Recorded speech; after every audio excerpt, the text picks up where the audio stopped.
अस्सलाम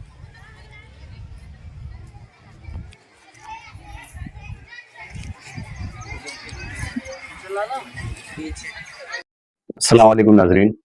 इसकुन घार की तरफ से तमाम अहले ईमान को ईद मुबारक हो। हज़रात, मैं एक बात आपके गोशे गुजार करना चाहता हूँ। आज हिंदुस्तान में ईद मनाई गई हर जगह पे, और रमज़ानुल मुबारक का बहुत ही बाबरकत महीना गुजर के चला गया, और हम लोगों ने रोज़े रखे, नमाज तरावी पढ़ी, अल्लाह की इबादतें की। लेकिन जो हज़रात रोज़ा इस साल नहीं रख पाए हैं, ज़िंदगी ने वफ़ा किया तो अगले साल इंशाल्लाह ज़रूर रोज़ा रखेंगे। और हज़रात, एक बात मैं आपको और कहना चाहता हूँ कि आज सुबह फजर में जितनी तादाद में लोग शिरकत किए थे मस्जिदों में नमाज के लिए, ज़ोहर में ख़त्म हो गए, कोई नहीं रह गया। और जब शुरुआत रमज़ान होता है तो उस रमज़ान के शुरुआत में लोग आते हैं नमाज़ पढ़ने के लिए, और नमाज़ें पढ़ते हैं, तरावी पढ़ते हैं, तौबा और इस्तग़फ़ार करते हैं। तो मैं चाहूँगा कि जिस तरह रमज़ान के महीने में मस्जिदों को भरा रखते हो, मैं चाहता हूँ कि आप हज़रात हमेशा इसी तरह बढ़ चढ़ के काम लिया करें, इबादतें किया करें। क्योंकि ये नहीं है कि मतलब एक महीना हमने इबादत कर लिया तो बस 11 महीना हम यूं ही कुछ भी करते रहें, शराब पीते रहें, अय्याशियाँ करते रहें, झूठ बोलते रहें, चुगली खाते रहें, और दूसरे के माल में ख़यानत करते रहें, अमानत में ख़यानत करते रहें, किसी के हक़ को मारा करें। इसका मतलब ये नहीं है कि खाली एक महीना रोज़ा जो है रमज़ान में सिर्फ रोज़ा हम रख लिए तो इसका मतलब कि सारे गुनाह हमारे माफ़ कर दी जाएंगे। देखिए, ऐसा है कि हमने ज़िंदगी में जो भी गुनाह किया है, अल्लाह रहीम है, करीम है, बख्शने वाला है, गफूर रहीम है, बख्श सकता है। लेकिन ये नहीं है कि मतलब तुम जो गुनाह किए हो या हमने जो गुनाह किया है तो उसकी सज़ाएँ नहीं मिलेंगी। बेशक हमें वो जो है सज़ा मिलेगी, हम उस सज़ा के मुस्तहिक हैं, क्योंकि हमने बहुत से ऐसे दिलों को दुखाया है, बहुत से ऐसे उल्टे और सीधे काम किए हैं जिससे अल्लाह नाराज़ हो जाता है। और एक बात रखो दोस्तों, अल्लाह को मनाना बड़ा आसान है लेकिन हम मना नहीं पाते हैं। एक अल्लाह रब्बुल इज़्ज़त बहुत करीम है, बहुत रहीम है, बख्शने वाला है, बख्शिश करने वाला है।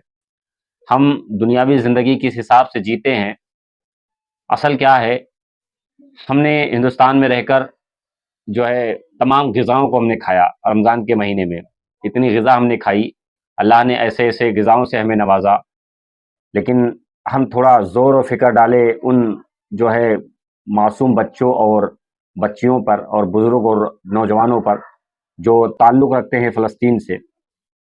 मैं मालिको मौला से दुआ करूँगा, या मौला ताला, मैं गुनहगार हूँ, सियाहकार हूँ, बदकार हूँ, गुनाहों में डूबा हुआ हूँ, गुनाहों का अंबार मेरे सर पर है।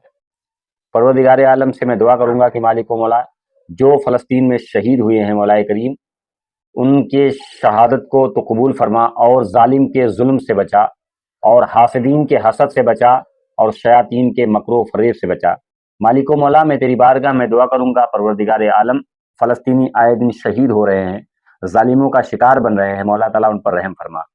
तो दोस्तों, मैं चाहूँगा कि आप हज़रात सदका खैरात जो करते हैं वो कुछ फ़लस्तीनियों का हिस्सा भी उसमें शुमार करके और सदका दें, ताकि उनकी ज़रूरत पूरा हो जाए। तमाम तरह की वीडियो सोशल मीडिया पे हैं, आप देख सकते हैं। हम क्या ईद मनाएँ? हम बेगैरत हैं, ईद मना रहे हैं। हमको तो ईद मनानी नहीं चाहिए। हम तरह-तरह के लिबास पहन रहे हैं, तरह-तरह के जो है ड्रामेबाज़ी कर रहे हैं, तरह-तरह के अच्छे चीज़ों को खा रहे हैं। कम से कम खाने से पहले एक नज़र हम वहाँ पे उठा के देख लें कि क्या हो रहा है हमारे साथ? क्या हो रहा है? जो है वो ज़ालिम क्या कर रहे हैं? अगर कुछ लोग बम और गोली से बच चुके हैं, घास खा के ज़िंदगी गुज़ार रहे हैं। कुछ बच्चे पत्थर बाँधे हैं अपने पेटों पर, ज़िंदगी गुज़ार रहे हैं। अल्लाह ताला से दुआ करूँगा, मालिको मौला, तू रहम फरमा, फ़लस्तीनियों पे बिलख़ुसूस रहम फरमा। और मैं अवाम अहले ईमान वालों से मैं कहना चाहूँगा, नमाज़ों की पाबंदी करें। जिस तरह आप हज़रात ने नमाज़ पढ़ा, अल्लाह की इबादतें दिल खोल के की रमज़ान के महीने में, मैं चाहूँगा कि आइंदा भी इसी तरह करते रहें, और रोज़मर्रा जो हमारी नमाज़ें हैं उस पर अमल करने की तौफ़ीक अल्लाह तबारक व तआला आप सभी हज़रात को फ़रमाए। नमाज़ माफ़ नहीं होगी, नमाज़ हर हाल में माफ़ नहीं है। हक़्क़ुल्लाह जो है, हक़्क़ुल्लाह माफ़ हो सकता है, अल्लाह की मर्ज़ी है, माफ़ कर दे।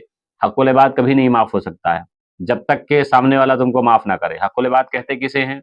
जैसे कि किसी का हक़ हमने मारा है, हमने किसी का खा के रखा है और देने की नाम नहीं ले रहे हम। دینے کا مطلب میرا موڈ نہیں کہہ رہا کہ میں مطلب اس کو واپس کر دوں، ادا کر دوں۔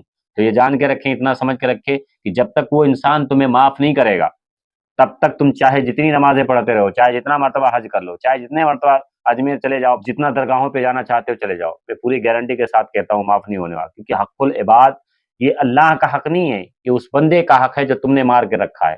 حق اللہ، اللہ چاہے تو معاف کر سکتا ہے، چاہے تو، یہ ہماری گارنٹی کے ساتھ نہیں معاف کرے گا۔ ہم اتنے بڑے متقی اور پارسا اور پرہیزگار نہیں ہیں، اتنے بڑے زاہد و عابد نہیں ہیں کہ اللہ تعالیٰ ہماری گناہوں کو معاف کر دے گا، لیکن اللہ کے دست قدرت میں ہے، اللہ چاہے تو معاف کر سکتا ہے۔ لیکن یاد رکھنا، جو ہم نے گناہ کبیرہ اور صغیرہ یا کوئی ایسے گناہوں کو انجام دیا ہے، جو گناہیں ہم نے کی ہے، وہ اللہ چاہے تو معاف کر سکتا ہے۔ کہ آپ حضرات جس طرح رمضان المبارک کے مہینے میں دل کھول کے عبادتیں کی ہیں، میں چاہتا ہوں کہ ہمیشہ عبادت آپ کرتے رہیں، نماز پنجگانہ پڑھتے رہیں۔ لہٰذا میں اپیل کروں گا آپ تمام حضرات سے کہ واقعی میں آپ مسلمان ہوں، اسلام سے تعلق رکھتے ہیں، اسلام کو بلونگ کرتے ہیں، تو آپ حضرات ان باتوں پر سہمت ہوں گے، اور سہمت ہونے کے بعد میں آپ حضرات اس پر عمل ضرور کریں گے انشاءاللہ۔ آخر میں دعا ہے مالک و مولا ہم تمامی احباب کو، سب کو دین کا غازی بنائے، 5 وقتہ نمازی بنائے، اور اسلام پر مر مٹنے کا جذبہ عطا فرمائے۔ اللہ حافظ۔